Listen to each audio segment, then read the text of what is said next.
think Chip brought him in. Chip brought Seth in, and he actually brought him in to work with the quarterbacks. And then from then on, he just kind of took a life of his own, and now he works with the whole team. So.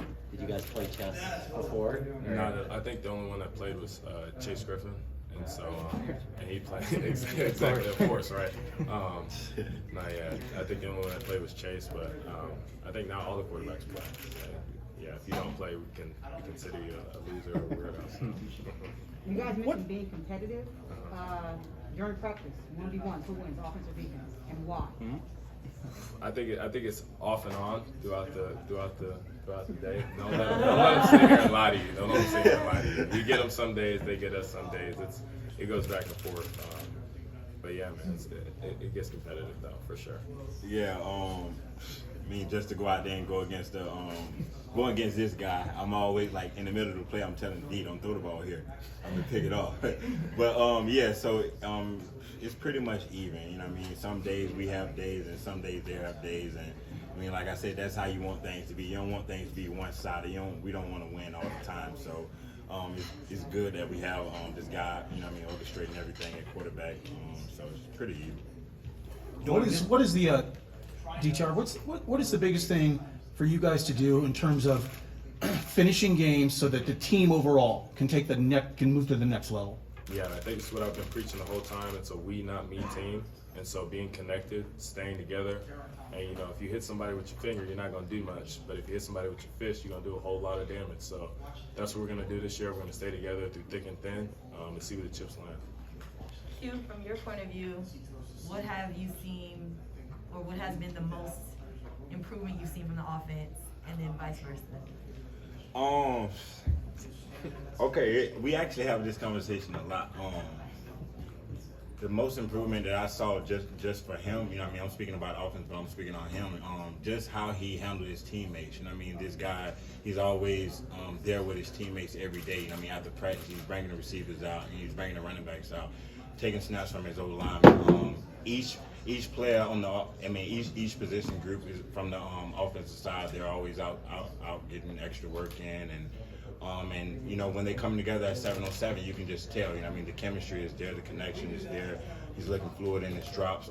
He's making the right calls, and it's just how you want a quarterback to be. And I told him, since I first been here, that's the main thing that I saw you grow at, and we continue at that. And hey, you do that, we're gonna be all right. Yes, sir. Appreciate it, Q. From the defensive side, you want to talk about a connected group of guys, especially on the defensive end side or the defensive back side. Those guys are like thick and thin. You can't mess with those guys. If you're gonna fight one, you're gonna fight them all. So that's really the biggest thing I've seen. When we're out there doing drills and stuff like that, they're all together. They're always doing abs together. They're always doing footwork together. And so I think that's been the biggest improvement. All the guys are rallying to the ball. They're all listening to the coaches. Everybody's bought in.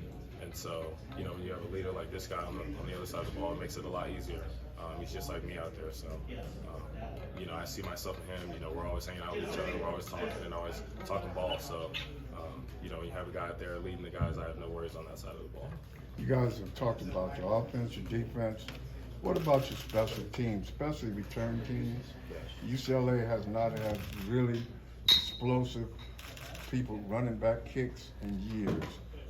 I don't want to give away your secrets, but you guys have anything special this year? I'm actually one of the return specialists at UCLA, and special teams are huge. We're pretty much harping on special teams the same way that we're gonna tell the defense to go make this play, the same way we're gonna tell the offense to go score this touchdown. So every day, if it's getting extra kicks in, catching punch from Luke, anything like that, just to get us better on the special team side of the ball. And like you said, I know we really haven't been very dominant at that, and so we're definitely trying to take that upscale this year. Yeah, I want to bring light to Nick Barmera, the kicker. He's going to do a lot of good things for us this year. He's going to get pushed this year by our transfer Kevin. They're going to be sticking a lot of battling. But Nick's been doing a great job this offseason. He's pushed really hard. And I'm excited to see what he does this year. I'm proud of him. So.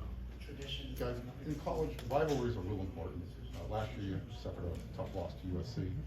Can you talk about that rivalry and how the impact of that game affects the Pac-12 and perception across the country? Yeah, in my opinion, at least, that's the best rivalry there is in college sports. And so, you know, just being able to be a part of that, taking in the atmosphere. I know this year we're going to the Collie, and they're going to pack that out. So, you know, it's going to be fun, though. It's going to be excited. And then to speak on what it does for the rest of the whole college football landscape, to be exact. You know, it's going to be doing a lot of good things, and it's always something that's being talked about and looked at. So we always got to put on a show. Yeah, just piggybacking off him, you know, that USC UCLA game is going to be huge. It's going to be many people watching that game. So I feel like, you know, as far as pressure goes, I don't feel like it's really any pressure. You know, I feel like we just go out there and you know what I mean, just take it like we'll take Hawaii. You know what I mean, prepare for that game like we prepare for Hawaii, and we'll be all right. And don't make any team as bigger as it need to be. But as far as the rivalry goes, this is huge because I mean it's really for bragging rights. You know, I mean you're in the city of LA. You know, I mean we're all 20 minutes away. You know what I mean. So whoever win that game really has bragging rights for the whole season. So yeah, so we got to win because I really want to brag. Speaking of rivalries, you guys beat Cal pretty handily last year. What do you guys think of Cal this year, and how do you compare that rivalry to USC? Okay, so last year, that game was actually on my birthday, so that was good. I got that win. But, you know, Cal's going to be a good team. They're a good team every year.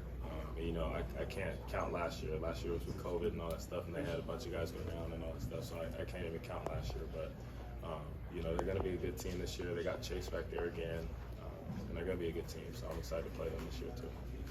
Yeah, for me, too. Like I said, I'm pretty much playing every team like, you know what I mean, don't judge them any other way because of who they are. You know what I mean? Like, we have Hawaii and we have LSU. You know, we're going to play both of them, prepare for both of them the same way. That's with Cal as well, you know.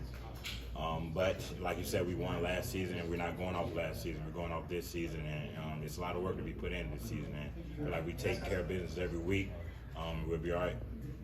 Dorian, Chip just talked about how quarterbacks getting hit and the ability to take hits are underrated.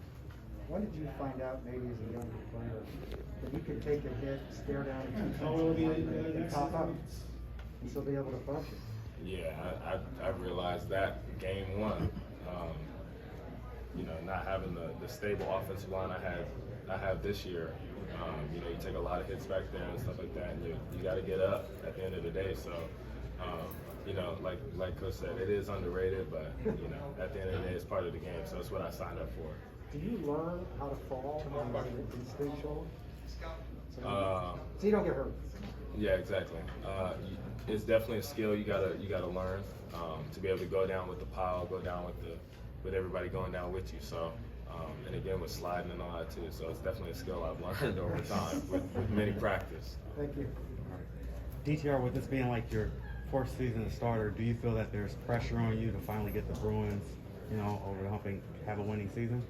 Not when I have the team I have this year. So, you know, it's really not even going to be relying on my skill set. It's going to be relying on the guy to the right and to the left of me, and guys like Kyle and Chase and Matthew Sykes on the outside. And then, you know, I got two great backs, and then I got a bunch of backs behind them with Keegan Jones and all that stuff too. So, and then when you mention this offensive line, there's no reason for us to succeed this year. So, well, they say quarterbacks. They say good quarterbacks make others around them better. Do you feel that you make the whole offense improve? I would like to think so. I would like to think so, but yes, my job is to kind of elevate the guys, get the guys going and stuff like that. And, you know, that's something I've also had to learn too. Is, you know, everybody's looking at the QB, so being able to always be level-headed and get the guys in the right situation at the right time is definitely something I've gone to learn and grow into. Thanks, everyone. Thank you.